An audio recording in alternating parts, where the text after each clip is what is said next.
Today we are going to be taking a look at another music video reaction. I'm going to be reacting to Slowthai's Yum. So let's dive right into it. You can see where the kind of craziness starts to happen. There's like nothing right here. It's just one continuous shot and then the Game of Thrones happens. This is the perfect example, right? It's just coming through. Yeah. And he's getting a little more scared. And here we go. As it's all faster, you can see the speed, the intensity, and then you see even here, it's less intensity and he's just chilling. These are some things that you will consistently see in music videos. The music is dictating exactly what's going on with the scene. Also, something cool to note, this is like kind of like filmish look. They kind of all have this like vintage aesthetic. Using this as an establisher, he's talking about therapists in the song. If you look at the way that this shot is framed, kind of looks like very 2D, very flat, but it's locking you off, right? Like that door frame is actually used as like a barrier before you get into this room. Subconsciously tells us a little scared to enter this room here, where it's not like an open establisher where you're just seeing just the room. Got a distinct style in the way that he uses his face. Very expressive and dramatic, and that really helps to sell the kind of like torment that he's going through here. I'm gonna go frame by frame, right around where you see that vignetting there. That's where the whip comes in, so it's actually pretty early. And then does he whip out? Yeah, he whips right back. This was something that I missed on my first watch, but I really like this dolly zoom here. So they're zooming in at the same time as they're moving out, so you start to see it right here.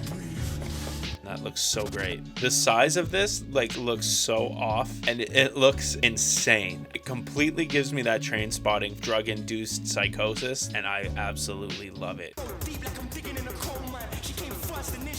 I think there's some sort of machine or like wheels or something to kind of keep it at a consistent speed. This is a really weird effect. That's sort of like a lens distortion kind of coming out and distorting her face and then going back into normal right about here. This is like a really old school frame. You could probably pop this into We're Not Gonna Take It by Twisted Sister. It's got that real old school vibe to it. Part of it might be like the orange skin and like that mullety type haircut and that like bleach platinum blonde. All of that is a part of the set design and the look and everything. And it's just like Miss Trunchbull yelling at the kid or something. Let's go to effects.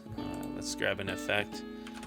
So what we'll do is we'll take that, and so what we're gonna do is see what this looks like. So we can go all the way out to like 45 here, and then we'll take this back down to 0. This is pretty much like the effect that they gave. The way that the camera turns around and then changes each scene, that looks so awesome. And they're not synchronizing it to the voice. That would make it really difficult because it's also still telling the story. You've got the women coming in here and he's saying something about sex. You've got him doing the drugs. So it's still telling the story. It's really cool how the flashes move the scene forward and switch back and forth.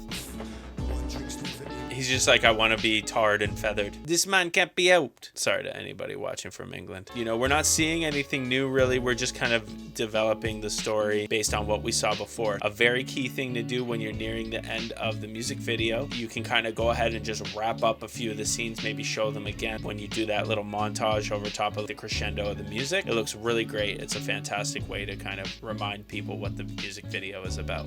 We got some really cool effects here, and that's just using the same footage and just kind of blurring it between them. That looks so cool. Really creative concepts and like just amazing visuals, just really shocking and disturbing and really fitting the song. And of course like drugs and stuff and coping mechanisms like that, things that I see in a lot of his music as well. That's a really weird frame. He should have used that as a thumbnail. Okay, so that's it. That was my reaction to Slowthai's Yum. I love the train spotting vibes. I love the LSD sort of sequences. And I love that he called the song Yum because it's a really good juxtaposition between the nastiness of the video and the pleasantries of the title Yum. Thank you so much for watching. Gently tap that like button and subscribe if you feel so inclined. My name's Ciprian. I'll catch you guys in the next one.